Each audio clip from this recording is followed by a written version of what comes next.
ಈಶಾ, ಈಗ ಹುಡುಗಿ ಹಣೆಗೆ ಸಿಂಧೂರ ಇಡಿ. ಗಂಡ ಹಾಗೂ ಕೊನೆ ಶಾಸ್ತ್ರ ಪೂರ್ತಿ ಮಾಡು ಸೂರಜ್.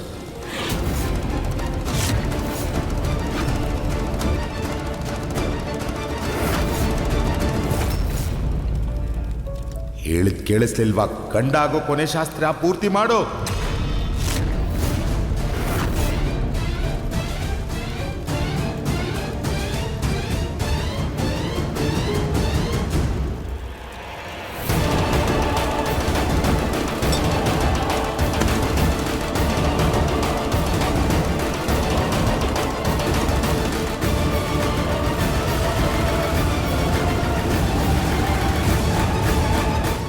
ಅಜ್ಜಿ ಈಗಲೂ ಕಾಲ ಮಿಂಚಿಲ್ಲ, ಈ ಮದ್ವೆನ ನಿಲ್ಲಿಸ್ಬಿಡಿ.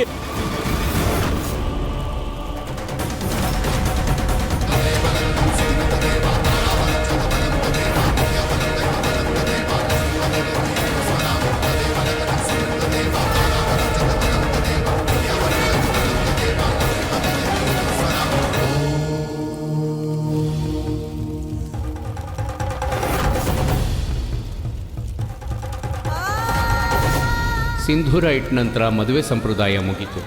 ಇವತ್ತಿಂದ ನೀವು ಗಂಡ ಹೆಂಡ್ತಿ.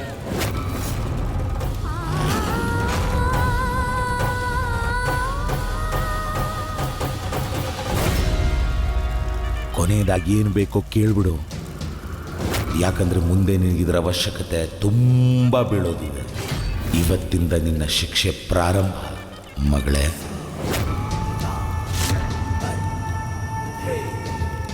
ಇವತ್ತಿಂದ ಇವನೇ ನಿನ್ನ ಪತಿ ಬ್ರಹ್ಮಚಾರಿ.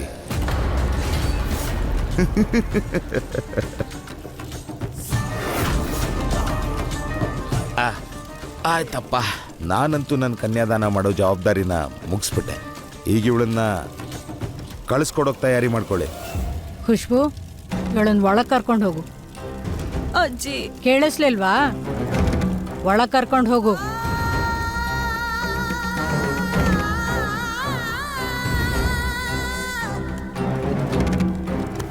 ಎಷ್ಟು ಹೇಳಿದ್ನೋ ಅಷ್ಟನ್ನು ಮಾತ್ರ ಮಾಡು. ಇವಳು ಈ ಮನೆಯಿಂದ ಹೀಗೆ ಹೋಗಬೇಕು. ಇದು ಅವಳ ಜೀವಮಾನದ ಶಿಕ್ಷೆ. ಅವರಪ್ಪನಿಗೆ ವಿರುದ್ಧವಾಗಿ ಹೋದ್ರೆ ಅವಳಿಗೆ ಹೀಗೆ ಆಗೋದು. ಕರ್ಕೊಂಡೋಗೋಳನ್ನ.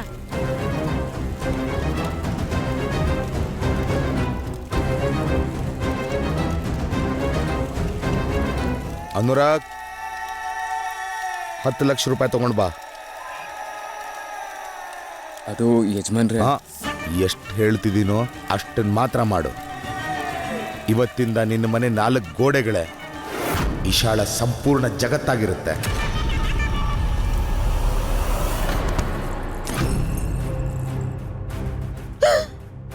ನೀನು ಹೋಗ್ತಿರೋ ಪ್ರಪಂಚದಲ್ಲಿ ಇದ್ರ ಅವಶ್ಯಕತೆ ಇಲ್ಲ.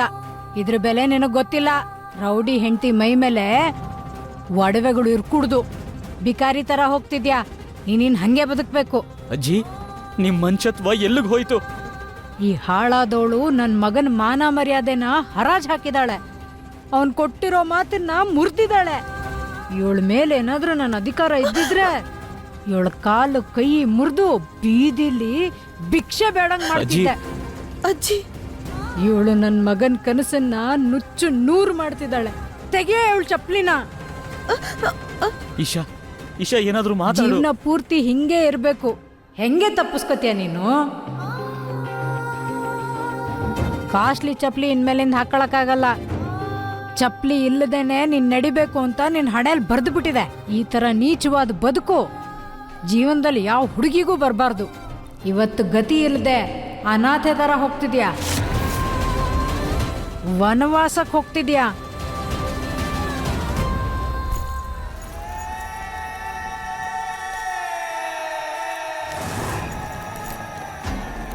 ಆದ್ರೂ ಒಂದು ಮಾತು ನೆನ್ಪಿಟ್ಕೋ, ಇವತ್ತಿಂದ ಇಶಾ ಪ್ರತಿ ಉಸಿರಿನ ಮೇಲೂ ನಿನ್ನ ನಿಗಾ ಇರಬೇಕು.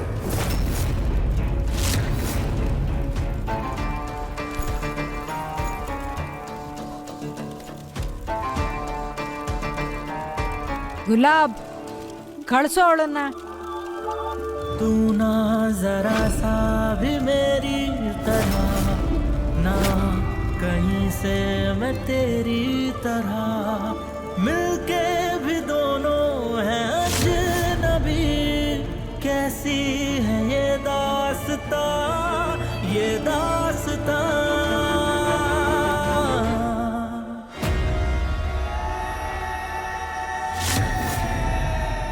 ಮೊದಲು ನಿನ್ನ ಹಣೆ ಬರದಲ್ಲಿ ಈ ಗಾಡಿ ಇತ್ತು. ಆದ್ರೆ ಯಾವಾಗ ನೀನು ನಿನ್ನ ನಿಜ ಬಣ್ಣ ತೋರಿಸ್ತೀಯೋ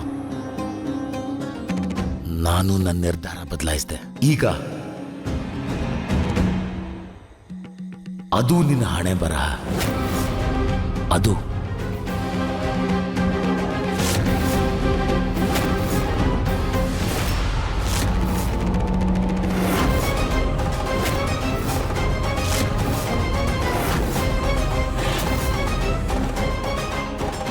ಇನ್ನು ಮೇಲಿಂದ ಇದೇ ನಿನ್ನ ನಿಜವಾದ ಜಾಗ. ತೊಲಗು.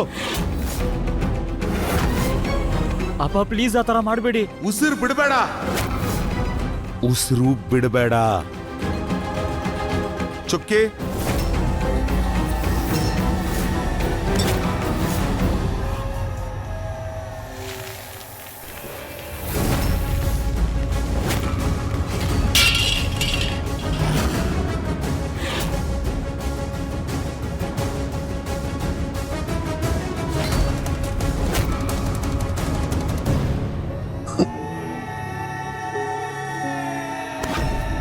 ನೀನು ಲಕ್ಷ್ಮಿಯಾಗಿ ನನ್ನ ಮನೆ ಉದ್ಧಾರ ಆಗ್ಲಿ ಅಂತ ಆಶೀರ್ವಾದ ಮಾಡೋದು ಅಷ್ಟರಲ್ಲೇ ಇದೆ. ನೀನೇ ಮಹಾಲಕ್ಷ್ಮಿಯಾಗಿ ಕಾಲಿಡ್ತಿರೋ ಆ ಮನೆ ಬರಿಗೆಟ್ಟು ಹಾಳಾಗಿ ಹೋಗಿರುವಾಗ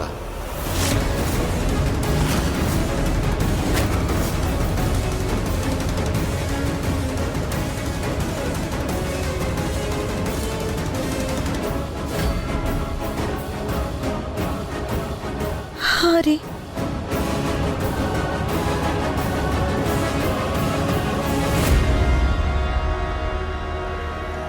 ಮಗಳೇ, ನೀನ್ ಹೂವಿನ ಹಾಸಿಗೆ ಮೇಲೆ ನಡೀಲಿ ಅಂತ ಆಸೆ ಪಟ್ಟಿದ್ದೆ. ಆದ್ರೆ ನೀನೇ ಜಿದ್ದಿಗೆ ಬಿದ್ದು ನಿನ್ನ ರಸ್ತೆಯಲ್ಲಿ ಬರೀ ಮುಳ್ಳನ್ನೇ ಹಾಸ್ಕೊಂಡೆ.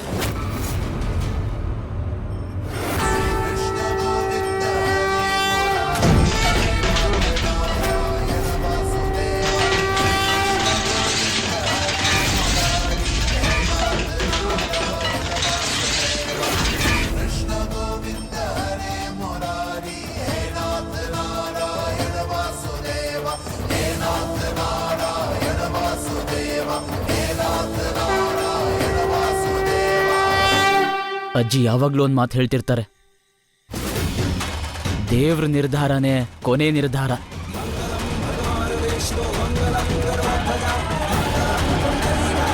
ಇವತ್ತು ನಾನು ಅದನ್ನ ಕಣ್ಣಾರೆ ನೋಡ್ಬಿಟ್ಟೆ. ಯಾರ ಹಣೆ ಬರದಲ್ಲಿ ಹೂ ಮೇಲೆ ನಡಿಬೇಕು ಅಂತಿರುತ್ತೋ ಅವ್ರ ಕಲ್ ಮೇಲೆ ನಡೆದ್ರು ಹೂ ಮೇಲೆ ನಡೆದಂಗೆ.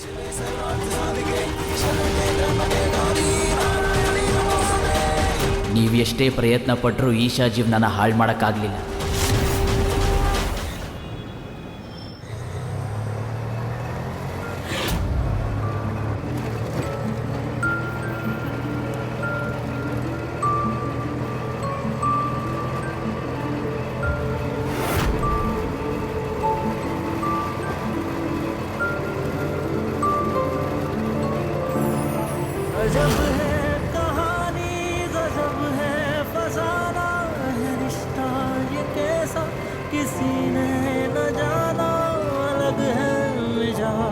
एक दूजे से पर चल रहा कारवां, ये कारवां.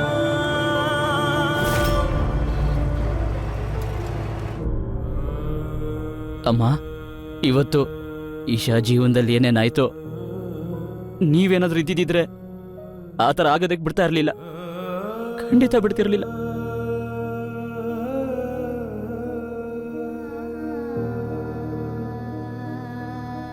ಈಶಾ, ಈಶಾ ನನ್ನ ಮಗಳೇ,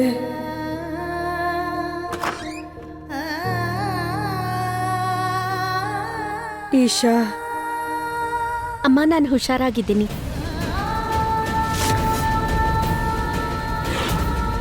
ಈಶಾ,